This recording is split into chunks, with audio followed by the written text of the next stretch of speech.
It's time for Fibber McGee and Molly.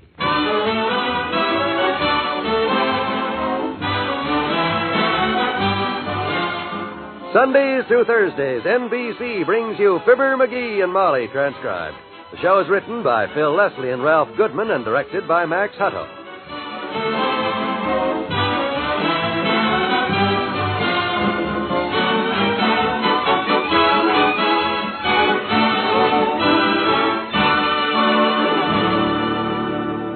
Our story in a moment, but first, Mr. McGee wants the missus to hear something. Listen to this, Molly. Here's an article in the paper that says the average man with a college education will earn $100,000 more in his lifetime than a man without college. $100,000, McGee? Yep. Well, for goodness sakes. It sure is. Sure is what, dearie? For goodness sake, just like you said. Oh. Thanks to the goodness of a good many mothers and dads and the Prudential Swell Education Fund plan, a lot of kids are going to find the road to success a lot less bumpy than it often is. Just a minute, McGee. What's all this about the Prudential's education plan? I was just going to tell the folks, Molly. It's an education plan provided by the Prudential Insurance Company, and it's the sure and easy way for you parents to cover your youngsters' college expenses when the time comes. With this plan, you can start building that education fund now, little by little, over the years. And if anything happens to you before Junior's ready for college, well, the Prudential pays the amount in full. Well, that certainly makes sense, friends. It's the surest way I know to start your youngsters on the road to success. So call your Prudential agent tomorrow. He'll be glad to tell you about an education fund plan for your children.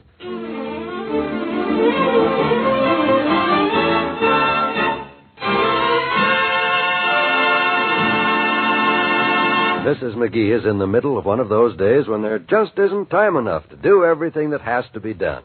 Here she is busy in the kitchen when... Oh, dear, that... Just a minute. That must be Mabel, and I haven't finished this cake yet. Mom? That's her, all right. There are only two people who can hit that note, Mabel Toops and Mario Lanza. Out here, Mario, in the kitchen. You ready to go downtown, Mom? Just about. Come on out. Now, let me see. McGee will be home soon. Where can I hide the cake? I better not put it in the refrigerator. That's the first place he looks. I had to get some gas on the way over, or I'd have been here. Oh, the cake looks beautiful. Thanks. I'm trying to figure where to put it. Doing the lettering on it in pink, huh? Oh, I like that. That's yeah, nice. I just got started with the lettering when you rang the bell, but I can finish that when I get back. Big problem right now is where to hide it. From McGee, huh? Yeah. You know how he is. His big ambition is to be a professional food taster, and he loves to practice at home. He and Mort should go into business together. I have the same trouble at my house. Say, how about the broom closet? Men never look in the broom closet. Sold. I'll put this cover over it. Set it on the little step ladder in here. Oh, wait till you see those sweaters I told you about, Ma. They're real good looking. There. That ought to be safe.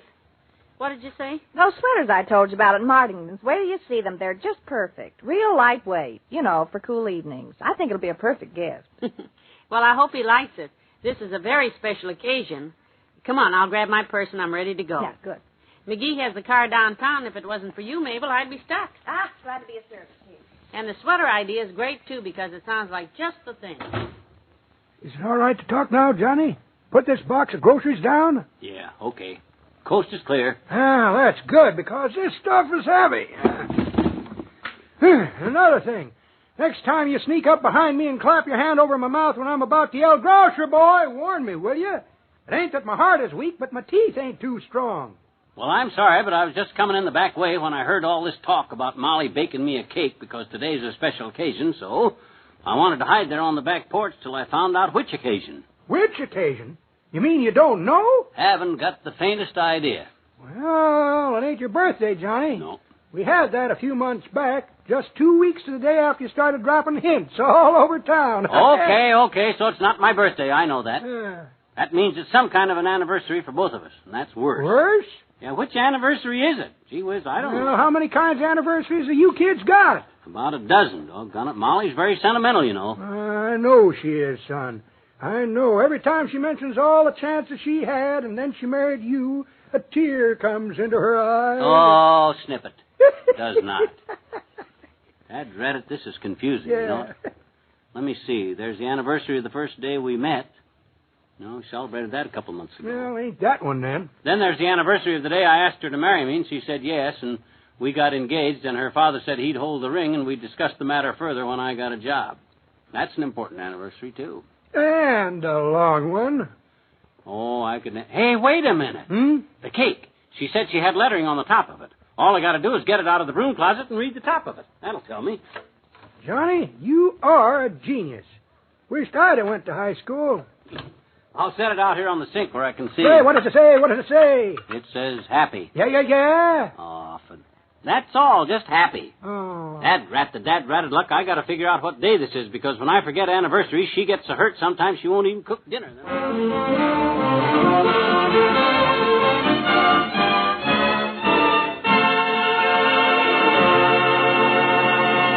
Back to Wistful Vista in a minute.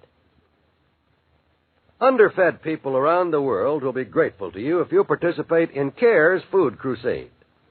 CARE is sending 100-pound packages of U.S. government surplus foods abroad for just $1. These go to needy orphanages, nurseries, homes for the aged, and other institutions. Every such package bears the sender's name and goes with assurance of delivery. Individuals or groups may send the packages, and CARE accepts contributions in any amount. Many Korean orphans, many sick babies, many homeless old people will benefit from your dollar if you send it now. This is a person-to-person service in which you join hands with CARE to distribute food to the hungry regardless of race, color, or creed. People are hungry abroad. We have the food here. Let's get them together. Slip a bill into an envelope and send it to CARE Los Angeles or CARE New York. CARE is a government-approved non-profit relief agency.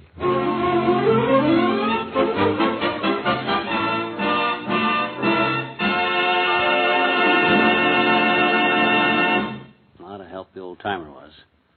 Doggone it, I got to find out some way, because when Molly remembers these things and I don't, which is always, I feel like a dog. And, maybe that's her. Maybe I can get a hint. Hello? Hiya, knuckle nose. Oh, it's you, fatso. What do you want? I don't want you, that's for sure. I want to speak to Molly. Had her on the phone about an hour ago, but she got away. She ain't here, Doc. She should be back soon. Hey, she didn't mention anything to you about an anniversary, did she? Our anniversary, hers and mine, of some kind? Huh? I came home a while ago, and when I came in the back, her and Mabel Toops were talking, so I hid on the back porch and listened. Oh, you sneaky brat, you. Well, gee whiz, this is my own house. I got a right to eavesdrip in my own house, fatso. Eavesdrip? Certainly. Anyhow, I saw a cake that Molly made and hasn't finished icing it yet, and she's out buying me a sweater right now, and boy, am I confused. Nothing unusual about that, Addledome. You were born confused. And if you were confused when you were born, think how your parents must have felt when they got a look at you. All right. Cut it out, Doc. Come on. Is that what you talked to Molly on the phone about this morning, our anniversary? Which one? That's what I'm asking you. Which one, doggone it? What anniversary is it, Doc? What'd she say? What's it of? Well, frankly, I don't know whether I ought to give out that information. Oh. Especially to a fellow whose idea of a funny joke was to walk into my waiting room yesterday when it was full of patients and say, "I'm from the Undertakers. Who's next?" Boy, that was the funniest gag. I'm sorry, Doc. That was a dirty trick. If you could have saw how quick them people got well, though, jumped up and ran out of there like... I'm really sorry, though, George. I shouldn't have done that, really. No, you really shouldn't. Not when you have to turn around the next day and ask me what anniversary this is. Oh, come on, Doc. Doggone it, I said I'm sorry. I don't believe it, though. The only way I could be sure you really are sorry would be if you came down right now with a mop and bucket and scrubbed my office floor for me. Scrub your floor? What do you think I am, anyhow? I think you're a fellow that can't remember what day this is. Well, you can just go boil your head, you big barrel-shaped blackmailer. I don't need you. The heck with you. All right. You've suffered enough. I'll go downtown and buy Molly a present right now. That's what I'll go downtown and buy. I don't have to know what anniversary it is. I'll get her a present and give it to her and say, happy occasion. That's what I'll do. And you won't get any of the cake, too, either, you big fraud. Should have done this in the first place. Get her a present. Sure. I'll duck down to the Bonton.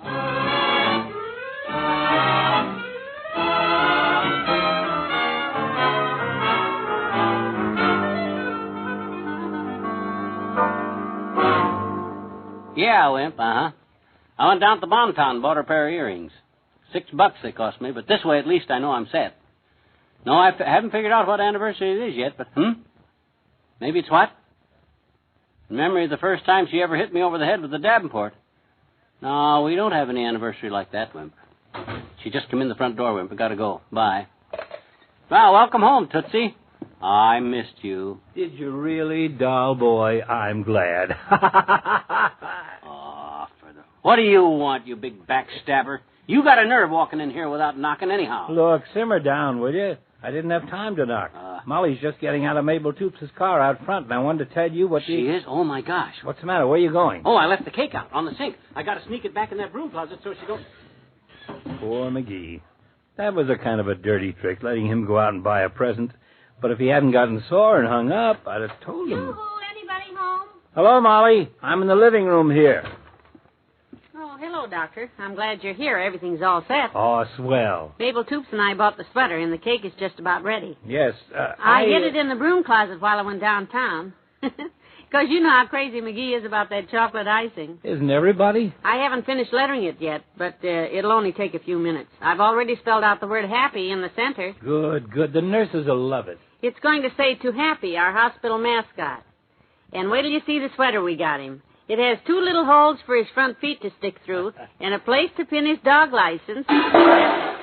Good heavens, what was that? Oh, I doggone you, Gamble, you double-crossing backstabbing. McGee, I didn't know you were home. Now look out, McGee. Put that broom down. Don't you... Get him away from me, Molly. I didn't do anything. It was his fault. Oh, McGee, yeah. McGee, give me that broom. Boy, Stop you... chasing Dr. Gamble. What's going on here, anyhow?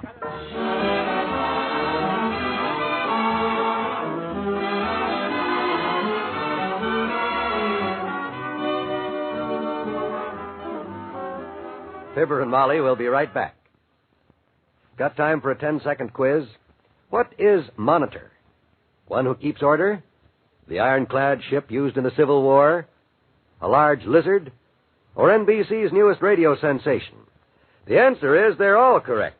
And although the dictionary doesn't have the latest definition of monitor, you can listen and find out for yourself when NBC brings you this innovation in radio listening this coming Saturday morning. Monitor is a specially designed, exciting, and unusual 40-hour-long show that will start Saturday mornings and will run until the next Sunday evening. Where else but on Monitor will you hear a worm turn, an oyster laugh, or go for a ride in a jet breaking the sound barrier? Monitor will keep you constantly surprised and entertained. Be sure to hear Monitor starting this Saturday. Of course, the McGees and the Great Gildersleeve will still be heard on Sunday evenings for more entertainment. Remember, monitor NBC for the best in radio.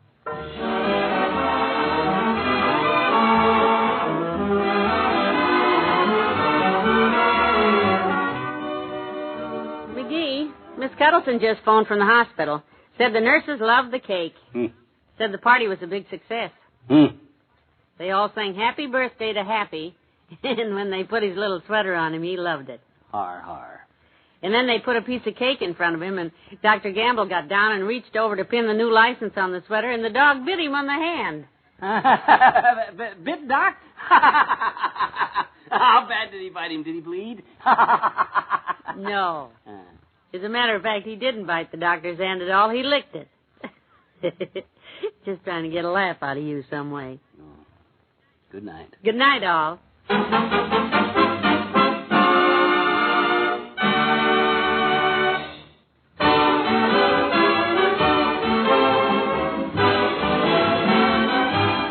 Fibber McGee and Molly is an NBC Radio Network production transcribed with Bill Thompson as the old-timer, Arthur Q. Bryan as Dr. Gamble, and Mary Jane Croft as Mabel Toops. This is John Wald reminding you to tune in again tomorrow when McGee finds something worth $1 million. Hear it on Fibber McGee and Molly.